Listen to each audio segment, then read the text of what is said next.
We'll just have to do it like this. All right. Perfect. We'll make it work. Welcome, everybody. Obviously, this is our first webinar series that we are doing. So thank you for sticking around and tagging along with us through the technical difficulties. We're excited for this first one, and we hope there's going to be more to come. We have some great speakers after Jerry that lined up already. So we hope that you come back for more. Before I introduce Jerry, I just want to introduce myself. I'm Meredith Shaddix. I'm the marketing specialist here at Brookstone. We are located in Birmingham, Alabama.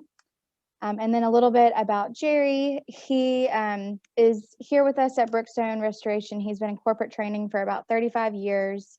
He's worked in large corporations as well as local companies, starting up their training programs. He's also doubled in the HR role more than 2 occasions. And then when Jerry is not teaching, of course, he enjoys working out in the mornings, being with his grown kids, 7 kids, as much as possible. And then him and his wife also love doing things around their house. And then they have their Cavalier, Maggie King Cavalier. Is that right, Jerry? That's correct. Yes, Maggie, and they answer to her every whim. So we're so excited to have Jerry today, and I'm going to hand it off to him. And like I've said, you guys your videos are on and you are unmuted. So Jerry might speak to you and ask you a few questions throughout the webinar. So just heads up on that. But without further ado, Jerry Hughes. Well, hello, folks. Thank you for joining us. This is a classic example of everything works well. You practice the day before, you practice 30 minutes beforehand, and then when it's time to go on board, my computer just locks up. So thank you for being patient. But I hope today, the class is called Mastering the Art of Communication. And so we hope that through this, that you will have a better understanding of communication. Communication is something that's been around, classes forever. So it's not, if your boss made you do this, it's not because you're bad, or it's not because your company is bad. It's just that it is just a continual training need that all people have. The things we're going to go over today, it's not anything revolutionary. There will be most of the things you will probably know, but it's just good to relearn or at least review. I know for me, like I said, I've been teaching this for years, and every time I go through this, Meredith, okay. Every time I go through this, I'm convicted of an area that I need to apply, an area that I need to improve. So y'all may be better than I am. Y'all may not have as many convictions, but hey, that's at least where I've been over all the years. All right, with that in mind, first I want to hear, can y'all hear me? And can y'all talk? I want to hear your voices. Say hello. Hello. Hello, Yolanda. Everybody else good? I can hear you on my end. Okay, all right. So is the unmuting something they do? Okay. All right. To get us started, I want you to rate yourself on a scale of 1 to 10. How good of a communicator do you think you are? So write it down somewhere, piece of paper, on your hand, whatever. On a scale of 1 to 10, how good of a communicator do you think you are? We will come back to that. Now, as we begin, let's go with, what do you think are some communication problems in the workplace? I'd like to hear from y'all.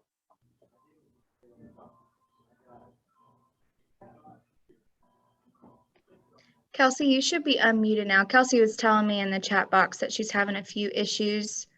Okay. So go ahead and try to speak now. We'll see if we can hear you. Yeah, I think the other 3 have that what do we call it, thing on them to blocking them. Okay, we'll see if we can get that fixed. Okay, we'll continue. All right. Here are some communication problems in the workplace. It can be any of those that you see there.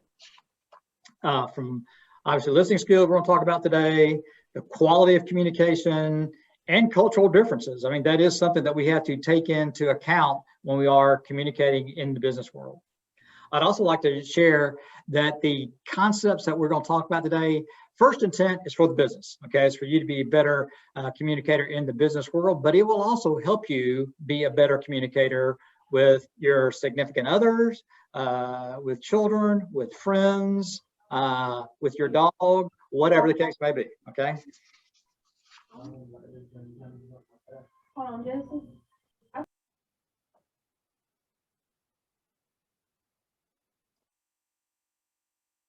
Okay, I'm sorry, I thought somebody was sharing something.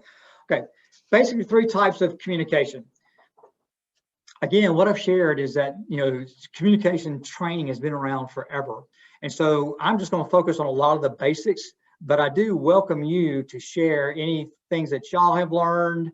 And again, you can go 1,000 ways with communication training. There are a lot of avenues that you can go. So what I'm going to do is try to stick with a lot of common basic principles in communication within the business world. Okay. So as you see there on the screen, these are 3 basic types of communication. This here is a Brookstone slide. For the upper management for Brookstone, what we decided for 2021, that our topic was going to be being better communicators. So that is our goal for 2021. So for the first quarter, it was let's be better communicators individually, because you can't be as you look at the second quarter, third quarter, and fourth quarter, you can't improve those unless you yourself know the basics and are a good communicator. So that's what we did. The first quarter, all employees of Brookstone went through kind of what you're going through now. Tweaked it a little bit, but basically the concepts and principles we all went through. And as you can see, so this coming up quarter, is for internal department and internal teams. For us, the internal departments may be sales, it may be the mitigation, reconstruction, staff. How are we communicating with each other? I don't know about y'all, but the departments, there's sometimes I thought, well, he didn't tell me or she didn't tell us ahead of time. So that's what we were working on. And it is a progress, okay, about being better communicators within our departments. And then also, even within the departments, the teams, say like for our reconstruction team, that would break down to our estimators, our project managers, and our TCs. All are part of that team. And so then you can see where we're wanting to expand and work on communication for the third quarter and the fourth quarter. This is just something we did as a company. Maybe it'll stir some ideas for you and for your company to how to approach communication. But this is how we went about it. One of the things we also did was to look at first, okay, if we're wanting to be good communicators, who are we communicating to? And there are 2 types of customers. I don't know if y'all can talk, if I can hear y'all, but who would be our 2 types of customers? Okay, they are external and internal. Okay, we all know external customers. They're going to be the people that, as they say, in a sense, pay our paychecks. All right, they're the people we're going to that have had their homes pipes busted, and it's going to be the holiday hotels or whatever that have had these problems. They are our external customers. But then also there is a need for communication within internal customers. Most of the time we're pretty good with our external customers. We all put on the happy face, but how good a job do we do communicating when we're working with our internal customers? And internal customers is the people behind your desk or beside your desk. It's the people in the next room. Everybody in your business is an internal customer. So no matter what you do for your company, you may or may not have external customers, but you will always have internal customers. So as we go over this material today, I would like for you to be thinking about improving communications with your internal customers. And so that would also be your boss. If you're a manager, it would be your direct reports, or simply could be coworkers or the people in the department next door. Interesting is, we'll look at just a little bit, but it's shown that employees who are good communicators have a better chance of excelling on the job. So something to keep in mind. All right, question. Why do we want to be better communicators? One of the best definitions is the slide that follows here. Well, this is what we're going to look at. This will be the next slide. This is what we're going to look at today. Showing respect. You may think, okay, you lost me. How is showing respect an aspect of communication? Well, hopefully we'll be able to tie that in. It'll make some sense to you. And then the obvious, speaking or talking, listening. We all pretty much know those two. What about nonverbal? Are you aware of how you communicate nonverbally? And then also emotional control. It's also known as emotional intelligence. As we go with that, you will see that it does enter into how you communicate.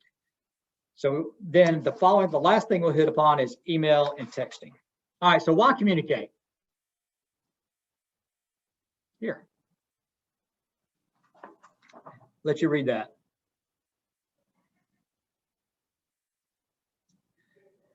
Whether you want to or not, or whether you are aware of it or not, you are communicating all the time. And it's not just through words. So to me, that's convicting. It's what am I communicating? What am I communicating to my direct reports? What am I communicating to my coworkers? You know, as I interact with them, as they see me, as I am talking with them. How am I communicating? So I hope this challenges you to think about is you're communicating whether you want to or not. All right, I don't know about you, but that's a convicting slide. And y'all are free. I don't know if this is working or not, but to go take your mute off so y'all can talk. I would rather, as I teach, and I've taught for many years, I'd rather not just be me, because I find out that I can learn from y'all, and y'all have been around this. And so y'all will know many things that I can. Plus, y'all would probably rather hear each other's voices than just mine. So Meredith, I don't know if it's something you control or something they can do. You know, if we can take them off mute so they can voice, I would like to hear from them. Yeah, they're good to unmute whenever they can answer a question or anything like that. So they're good to go. All right, thank you. Showing respect. One of the reasons this pops up is because this is Brookstone's it goes into our core values that internally, you know, we encourage all our employees to respect one another. You know, it doesn't have to be somebody, it doesn't have to be your best friend, it doesn't have to be somebody that you're going to go out with Friday night and hang around, but we do want everybody to respect one another, regardless of your beliefs, regardless if you wear the weirdest clothing, whatever you do, that we're going to treat each other with respect. Now, you know, carry that over, that concept over to our external customers as well as our internal customers. If we are not showing them respect, are they going to listen to us? Probably not. So showing respect gives us the leeway in to be able to really communicate. And another convicting thing, do we show respect to our internal customers even when we don't feel like it? Do we avoid talking to somebody? And let's take it from a positive standpoint. Do we respect our coworkers' feelings and their perspective? You know, what's important to them? As you know, the best way to lose a customer is treating them like they don't matter and they're not respecting them. So this is one reason, we want to go over this. I mean, the best way to create chaos in an office is not respecting somebody.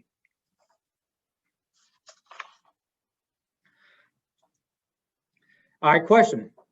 Speaking, we're going to get into the speaking aspect. What are some speaking skills that make you better communicators?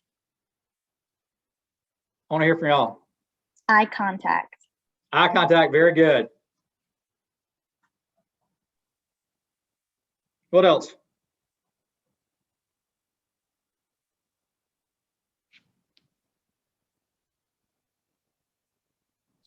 Nodding your head in agreement. Good. Grammar. So what was the last one? Good grammar. Yeah. Yes. So please excuse me if I fail that principle there. Okay. But yes, thank you, Frank.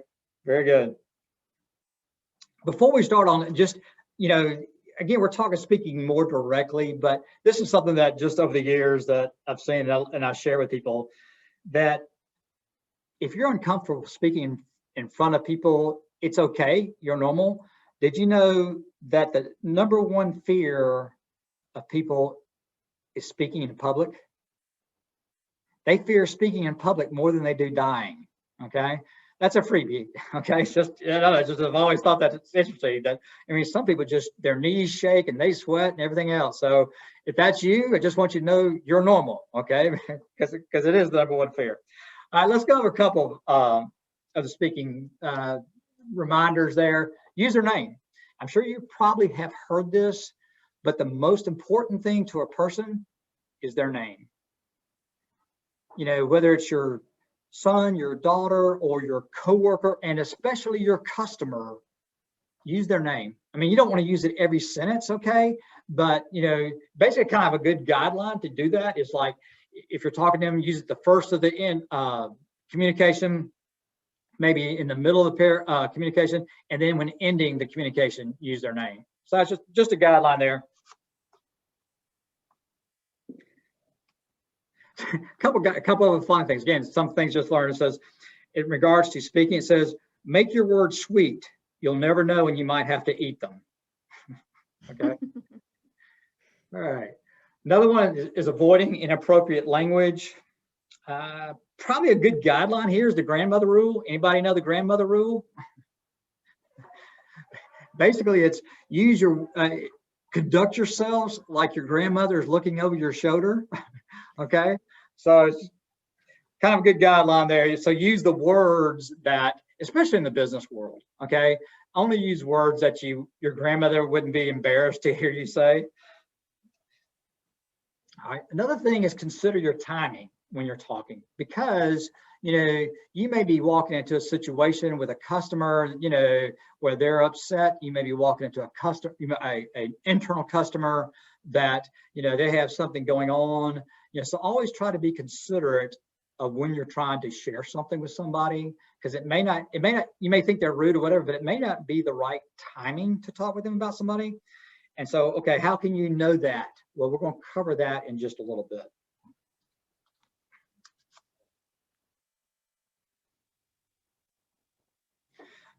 Good guideline.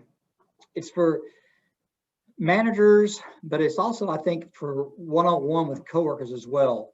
Just in speaking and communication, good guideline, you always praise in public, but you coach in private. So if there's ever anybody that you may need to talk with them about, maybe it's something they did, quote, that was wrong, or just offended you, or it's against company policy or whatever, never do it in public. Always take them in private and then talk with them through that. All right, let's see, we got this. Yep, okay. 2 types of questions. Anybody know what they are besides good or bad? Open-ended and closed-ended. Yeah, very good. Yes, open-ended and closed-ended. All right. Let me rephrase that. Let's look at open-ended questions. When do we want to use open-ended questions? When you're trying to get information. Yes, when you're trying to get information more than a yes or no, okay? A closed-ended question is good if you want a short, direct, quick answer. An open-ended question is good when you're, like, if you're trying to fill somebody out, what's going on with them, where are they in this situation, whether it's sales, whether it's manager to an employee, trying to understand why they did something, or just a coworker, you know, trying to get information from them. Use an open-ended question. Open-ended questions generally begin with, you can go with the W's. That's always safe. You know, why, what, where, when. But also a couple other open-ended question words would be tell me, how, describe. Those are also good open-ended or words that open-ended questions can begin with. Okay. So hopefully that helps you. Again, just kind of a quick communication. When you're texting is a good time to use closed-ended questions when you want quick, short communications. And as we'll look at, emails may be more appropriate, or a phone call if you need more open-ended questions, okay, or more information. All right, I want everybody to unmute their screen, okay? I want you to be able to talk because we're gonna do an exercise. Everybody unmute. I'm not going until you unmute. Anna, you got to unmute. I'm not going forward. Y'all just keep it on mute so I can hear you. All right. Kind of a game with open-ended, closed-ended questions. I'm going to give you a situation and you've got to solve it. Meredith, I want you to count the questions, okay? You Okay. can only solve it by asking closed-ended questions. Okay? So solve the problem, solve the situation. Here it is. A man is lying dead in an open field. There's something else with him. How did he die? Ask. Solve it.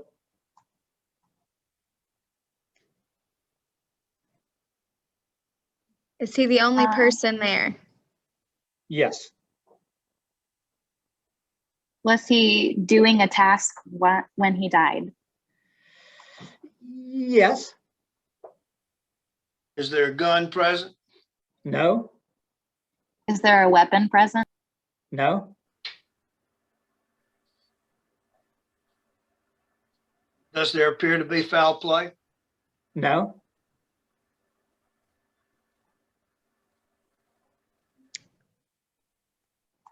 I'll give you a hint. The other item that's there is attached to him.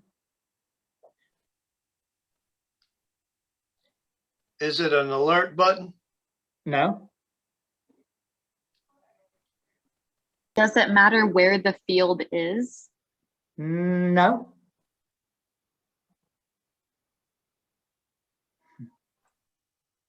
Okay, I'll help you out. So far, asked how many questions, Meredith? 7. Okay. Ask me an open-ended question.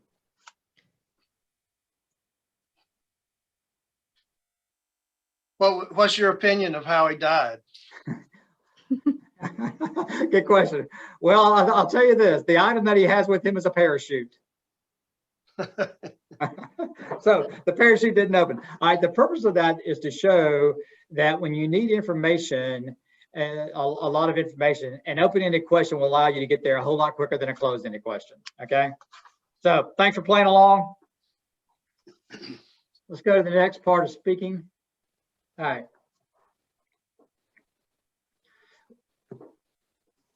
When you're talking with your customers, making sure they understand what you're saying. Some of that could be like jargon. We use a lot of words, and I'm sure you do in your business, that we use every day, and people would not know what we're talking about. Like, we'll say a PM. They're not going to know what a PM. It's a project manager.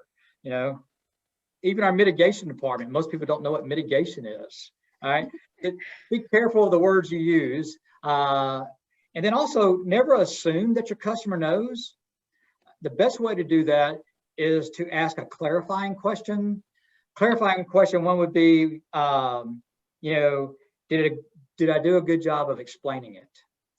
Always when you're asking a clarifying question, always put it on yourself that you may not have done a good job of explaining it, rather than just say, did you get it? No, you don't put it on yourself and say, did I do a good job of explaining that? Or, so always put on yourself that you may not have made yourself understandable. So clarifying questions are a great way to talk with your customers, make sure that they really understand. All right. Next question is listening. All right. Quick listening test. All right. Follow along for the listening test. You're the bus driver, okay, and you've got 10 people on board your bus. All right. Everybody with me? All right. First bus stop, 6 people get on and 2 people get off. Second bus stop, 3 people get on, 1 person gets off. Third bus stop, 5 people get on. Question, what color are the bus driver's eyes?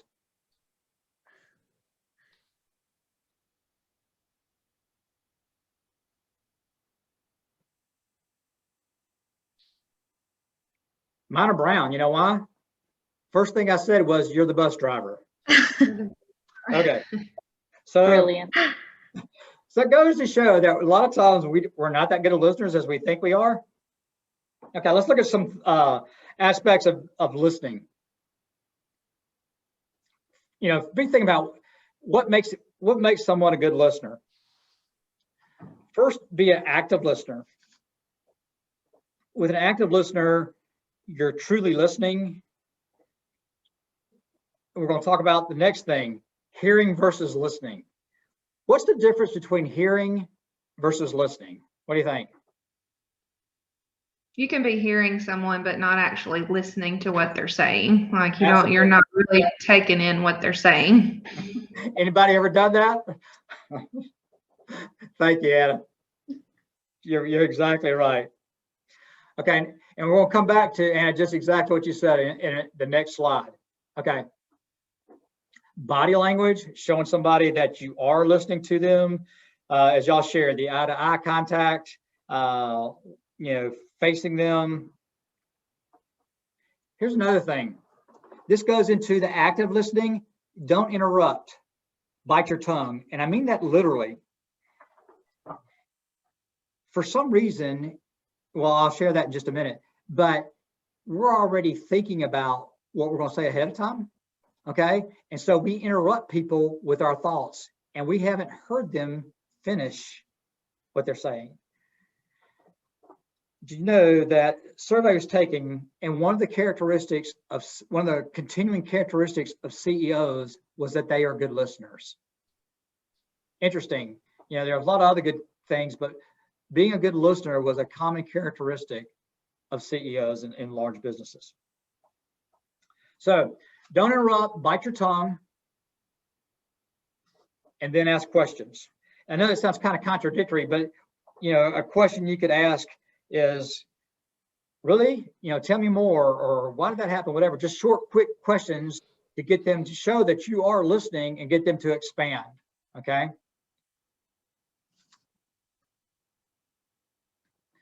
Empathizing is kind of similar to what I shared there. Just showing that you're listening to them.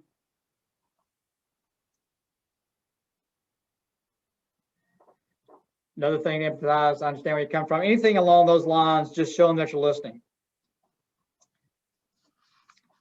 There's an old adage of, God gave you 2 ears and 1 mouth, use them accordingly. So it's kind of a good guideline there. And this goes with our external customers, internal customers. If you're married, your spouse, even with your kids, whatever, learning to ask the questions and then listen and let them finish what they're saying, okay?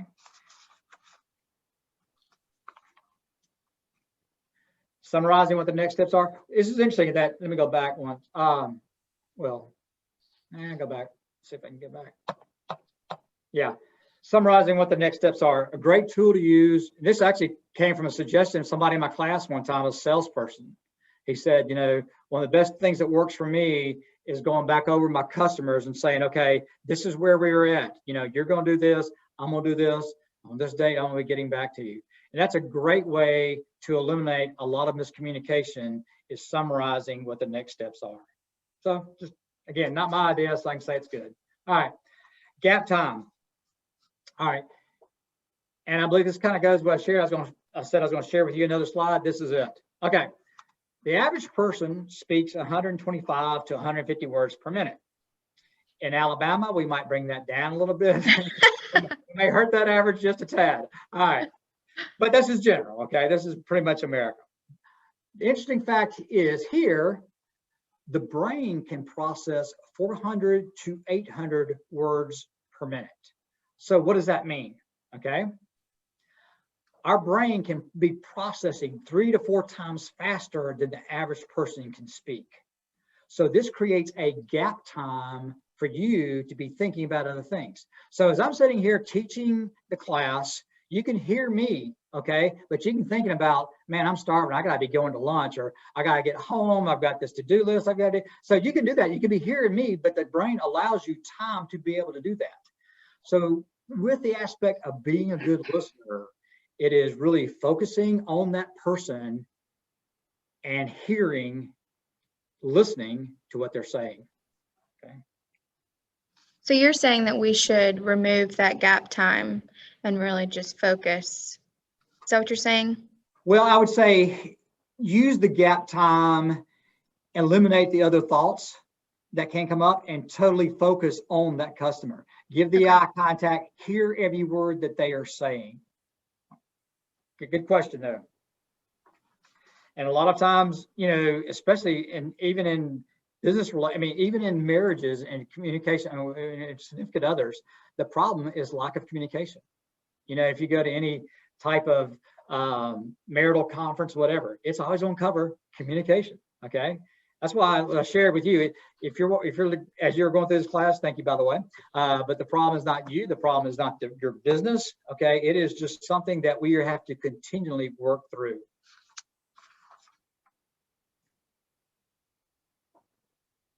So at work, listen to your customers, listen to what their concerns are, okay? Really hear beyond what they're saying. The last other thing there is, we'll cover this just a little bit, but listen when you're talking on the phone, avoid the noises in the background. Some people think that when you're talking on the phone, that just because they can't see you, they can't hear you. How many of y'all have ever been on a phone call with somebody and they're crumpling up paper, or worse, they're eating a nice crunchy candy bar and you're hearing every bite they take, okay? So just be aware of that.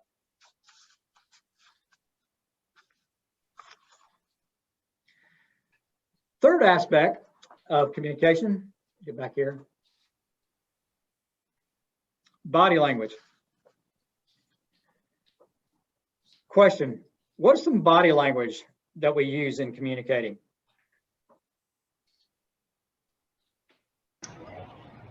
Eye contact, handshake, Good. your posture. Yes. Head nodding, Yes. leaning forward. All right. Good. All those are good signs. Y'all did good. Thank y'all. Let's go over just that kind of list. Eye contact, nodding occasionally. That's not nodding asleep. That's nodding in agreement. Okay. Third is leaning forward. Meredith, I believe you shared that one. A smile. Isn't that interesting that something, when you smile, that does tons of communicating to somebody, and they're much more likely to open up with you. We'll talk about a smile a little bit later, but that's tremendous communication too.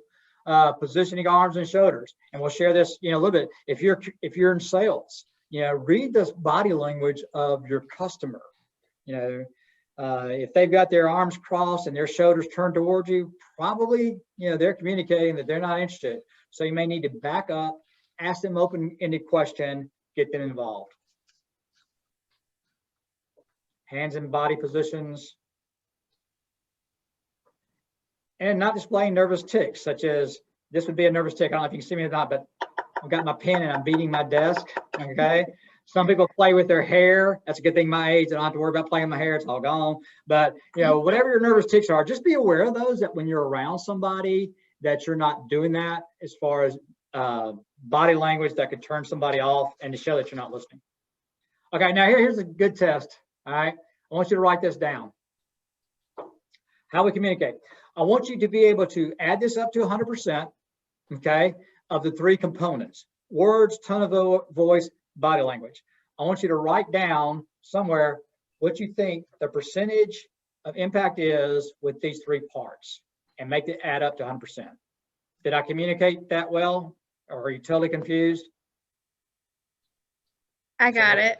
All right, so the three components, sometimes I have off days, folks, and so I may not have done a good job explaining that. Sometimes what's in my head doesn't get out my mouth, okay? So if I mess up, feel free to, unmute and tell me. But adding up to 100%, which percentage of each component weighs in as impact in communicating? Give you a minute.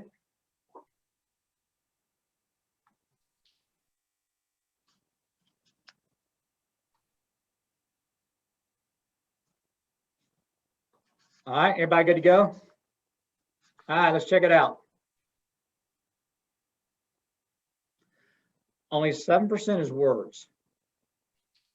38% is tone of voice. 55% is body language. All right, question. Which percentage did you put largest? Give me some feedback. Words. Body language. Okay, all right, somebody got body language. Okay, good for you, good for you. Interesting. I said tone of voice. Okay.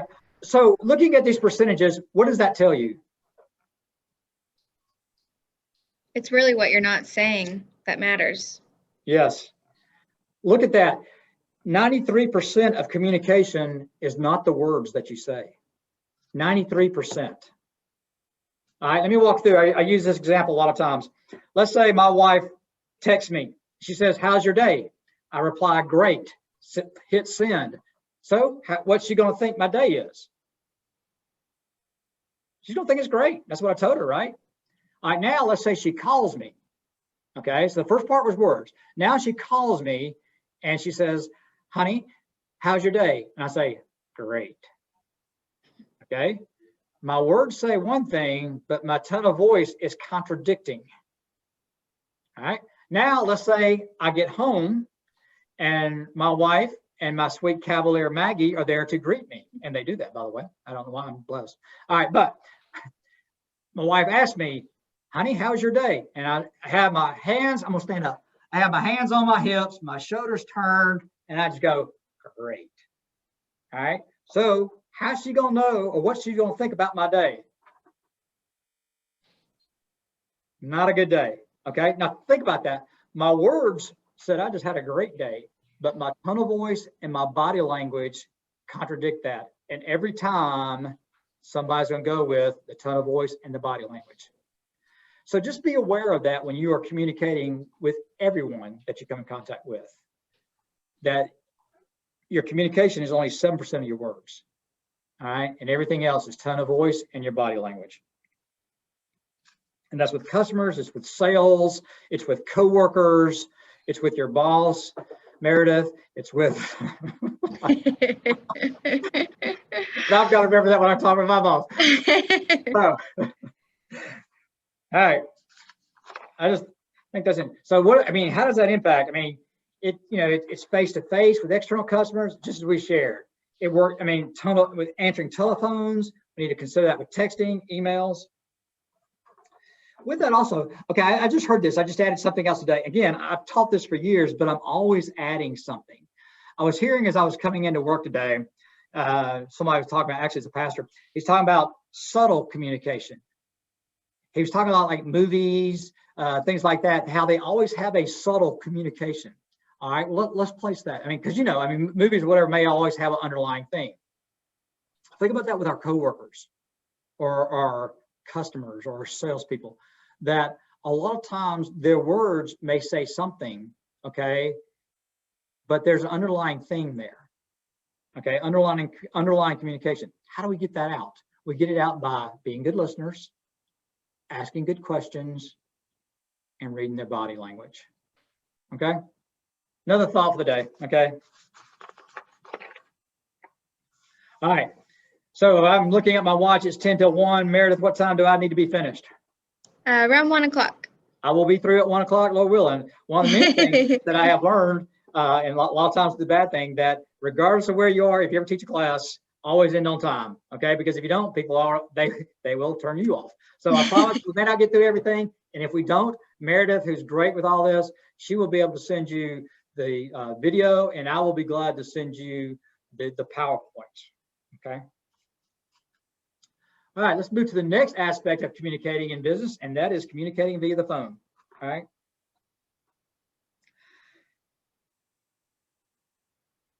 What drives you nuts when somebody's doing something over the phone?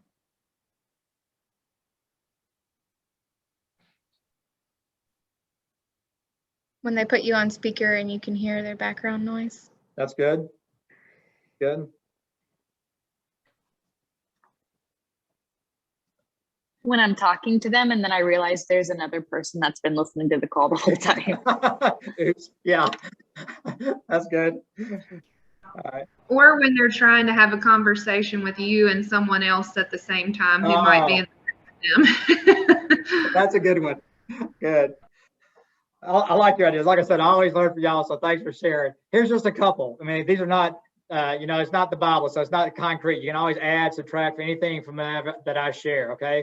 Because I am a firm believer in borrowing people's ideas, all right? Most of the stuff I've learned from other people. All right. One is, I mean, a lot of businesses will do this, and they share that they try to teach their people, handle the phone if you can without transferring, because I know we all hate being transferred over and over again. So that's one of the things we try to helpfully remind our employees is handle the phone call if you can instead of transferring it.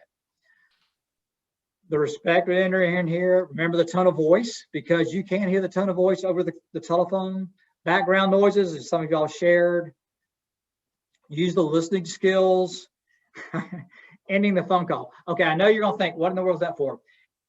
We have had some employees that they're very energetic, whatever, and sometimes they may end the phone call, and in their mind, they're thinking it's over, but they forget to say goodbye or thank you, Mrs. So-and-so, or whatever. So always end it with a verbal, you know, enjoy talking to you, thank you, Mrs. Jones, whatever, okay? I know it sounds trivial, but we have had to deal with that aspect before.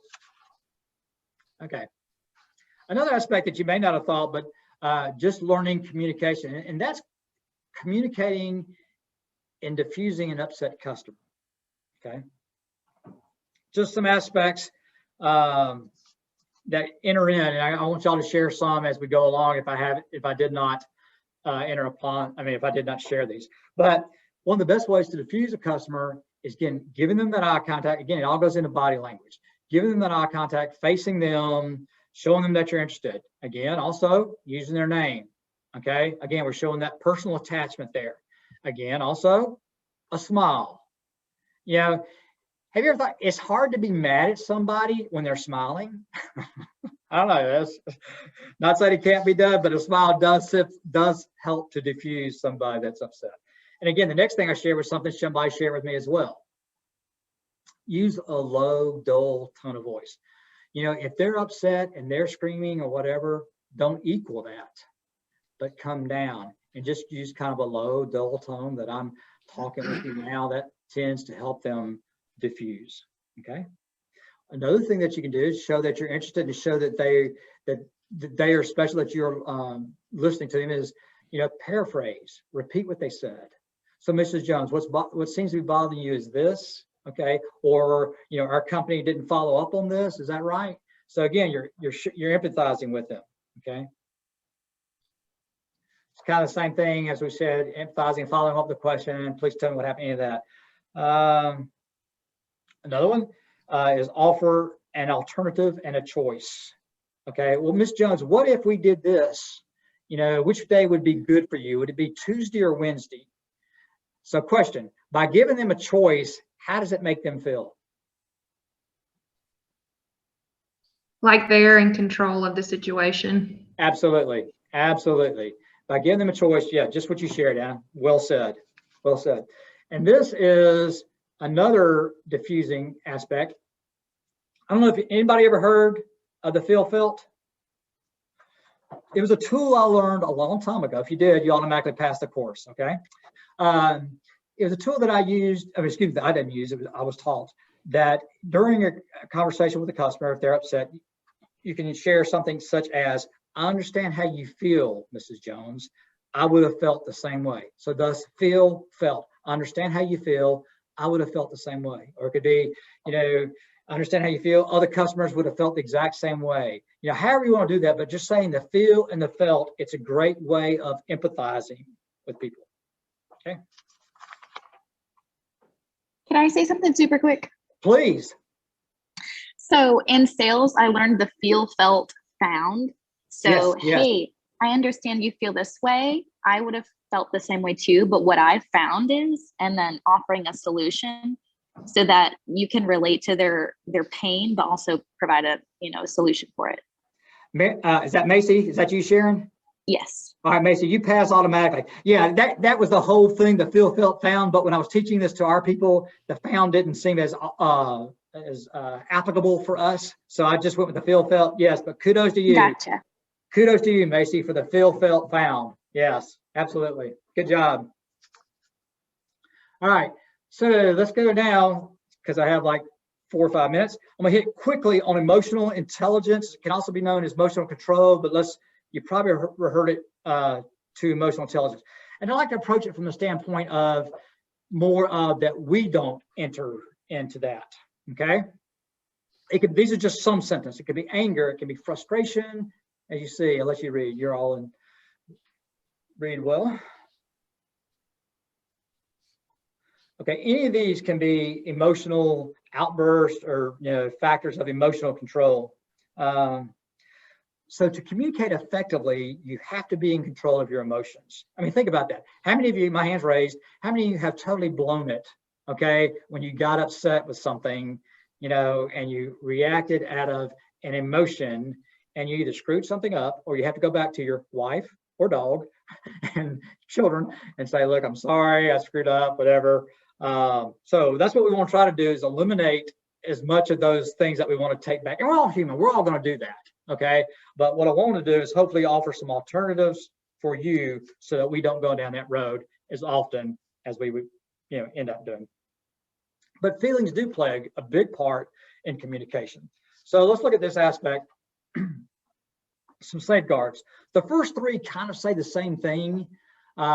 Take a deep breath, think through it before you speak, stop and evaluate before you act. Again, think through the situation before you act. Ask yourself, okay, what would happen if I responded this way? Okay.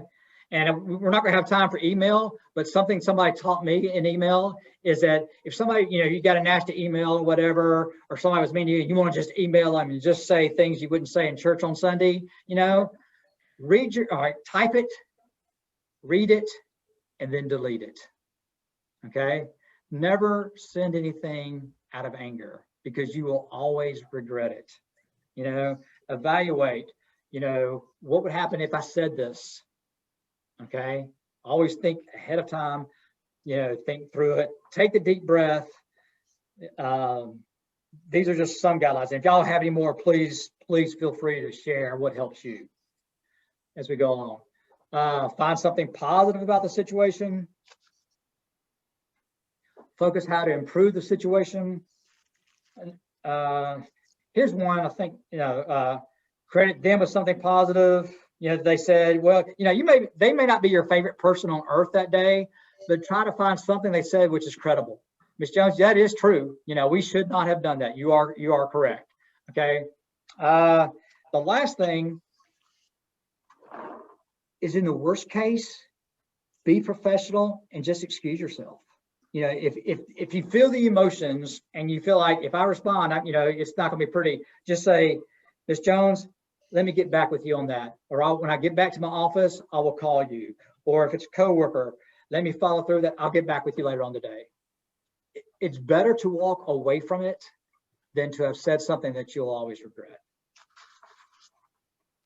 Okay. With emotional, one of the last things, I'm not going to take the time because I want to get to hear times from you, but email etiquette, we can I'll forward you the the PowerPoints. One thing I had to learn about email, when I was at corporate training for a big bank, they sent me to this class on email. And I thought, great, none of our people had ever been that before. I thought, that must be special. They're sending me to go for our people. Well, as I started going through, and they actually graded our emails, okay? And, a teacher uses a red pen. On my emails, I had a whole lot more red than I did black. And I realized they sent me to the email class because my emails were horrific, okay? One of the many things I learned that you'll see in the slides was I repeated something over and over. Not the same words, but the same thought process. So I'd say one thing to learn to take away from emails is simplify it. Always go through it and simplify it. Okay, I'm gonna end here. Quick questions, quick comments. What'd you learn? What's something you can take away? I think just that we all can be aware of the way that we communicate, because none of us are perfect in that, and to always just make sure that you're aware of the way that you speak to people, the way that you're communicating via body language and that kind of thing. Thank you, Anna. Appreciate that. Others, what's a takeaway?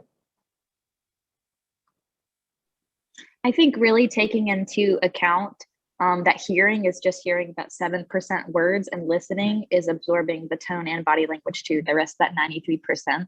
So when I listen to people now, I'm going to be paying attention to the other ways they communicate. Very good, Macy. Thank you. Thank you. Well, it's 1 o'clock and I want to keep you any more longer, but thank y'all for joining in.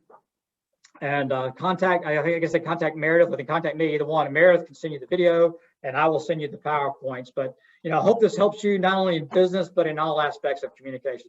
So thank y'all. Have a great day. Thank you so much, Sherry. It was awesome. We loved hearing from you.